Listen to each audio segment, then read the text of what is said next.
Hi guys, my name is Hannah Butte and I'm going to talk to you today about Chapter 22, Social Networks. So let's just jump right in. Before we can effectively talk about a subject, we need to define it. So that brings us to our next slide, the definition. In order for a website to be considered a social networking site, it has to meet three criteria. First, it has to allow its users to construct public profiles, or at least semi-public profiles, within a bounded system. If you're not making a profile, it's not social networking. Secondly, the site must allow its users to articulate a list of other users with whom they share a connection, aka your friends list, or I think Google Plus and LinkedIn calls them actually connections. Thirdly, the site must allow its users to view and traverse their list of connections and those made by others within the system. It's important to note here that social networking sites are not quite the same as social media sites, and that brings us to our next slide, the difference. Even though social networking and social media, those terms are used interchangeably a lot, they are actually kind of different things. And so you might be asking, okay, what's the difference? Our book lays out an analogy of the internet versus the World Wide Web.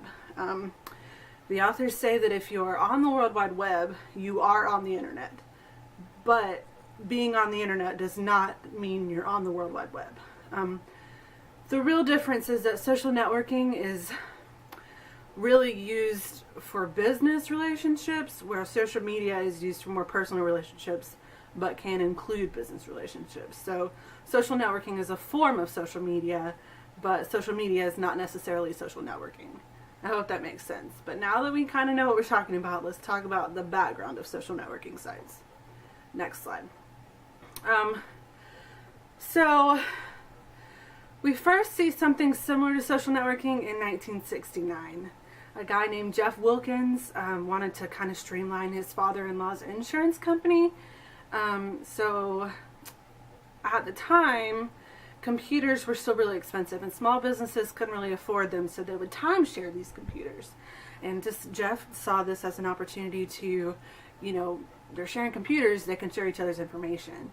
So that was kind of social networking. And so he saw it as an opportunity and implemented that. And in 1977, he created an app that would basically apply the same concept to home computers.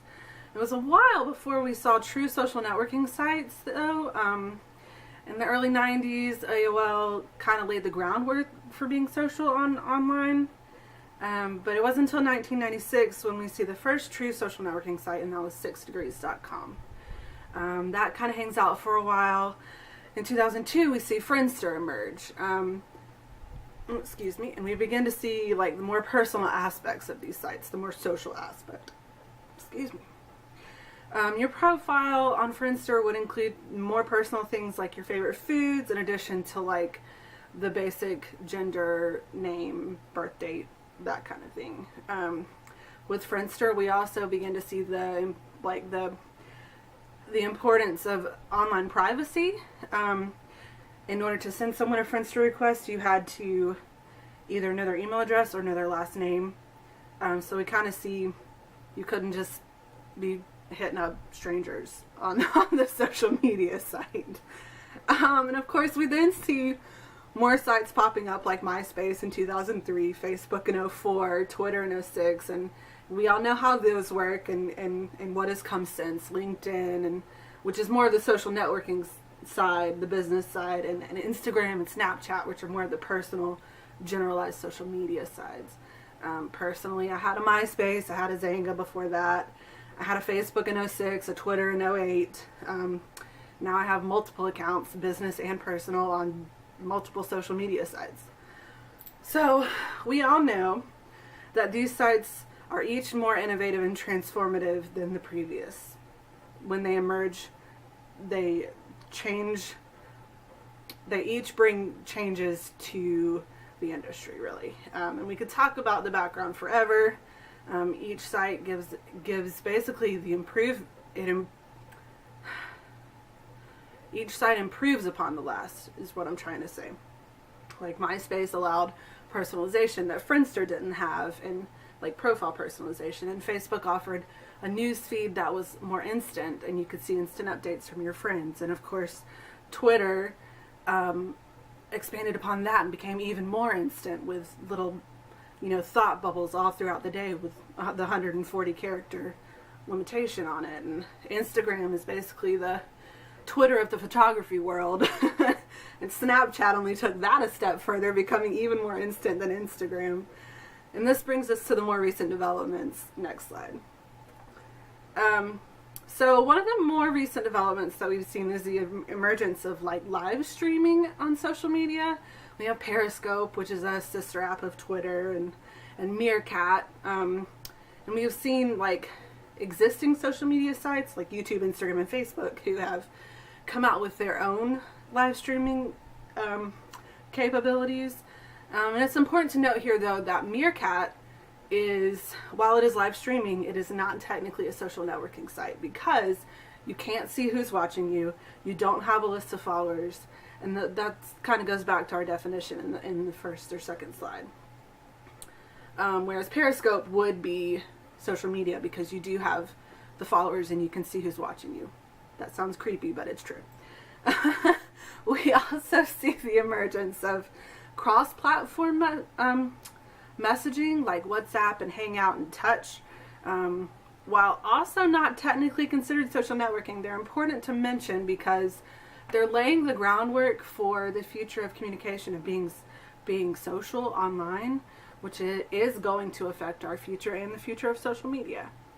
Another recent development is apps like Slack, which is a social media it's designed for use within the workplace. So these businesses saw that their employees were going to use social media in the workplace anyway, and they said, why not take advantage of this? We also see Facebook is beta testing Facebook at Work, which is similar to Slack. So speaking of businesses, we see more businesses on social media now, and we see the opportunities that come with everyone being on social media all of the time. Most big companies already have social media advertising campaigns, just full-blown campaigns, and they update their clients and customers regularly via social media. Lastly, those companies who have already seen the importance of social media are creating positions strictly for social media. So you have chief executive social media officers and things like that. People specifically, their job is specifically to facilitate the social media aspect and the social media presence of the company.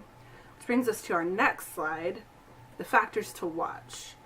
So while we're talking about businesses, it's important to note that not all businesses are on social media or social networking, but in the future and the soon future, those smaller businesses won't really have much of an option. They're going to have to monitor their social media and their online presence. Everyone else is doing it, and they're going to get left behind if they don't. Another thing to keep an eye on is the growth in use of mobile technologies. We already see social media that's strictly for mobile presence. Snapchat. You can't do Snapchat on a desktop or laptop. And there are other apps that are strictly mobile. We'll also continue to see the improvements of these mobile versions of existing social media that can be used on desktops. People are kind of shying away from desktops and laptops, and we're on the go constantly. We all know this. We have our phone in our hand at all times, except for right now. And I know that my Facebook app just updated this week, so we're going to continue to see the growth of the mobile aspect of social media. Another technology that our book kind of mentions is virtual reality. The book mentions the idea that immersive realities and social media connecting may not be that far off in our future, considering we're already heading that way with how much we let people into our personal lives anyway with social media. Which brings us to our final slide, the essential question. I think it's important to remember that we as Christians and social media users, that's just another platform for us to spread the gospel. And I I think that because we're so connected to people around us through social media, those we know personally, those kind of like on our periphery that like was a friend of a friend, and those that we don't know at all that we see on the news story that we commented on, complete strangers. I think my question to you all is, do you think that we're letting opportunities slip away, or do you think we're taking full advantage of the opportunities that are set forth by social media? Even our president tweets, like everyone is on social media and everyone is voicing their opinions, and are Christians really using these platforms to help fight the good fight or to hinder? Are we taking full advantage of the opportunities that are available through social media for both organized ministry and individual evangelism? So that's just kind of something to think about, and thank you for watching, and that's all.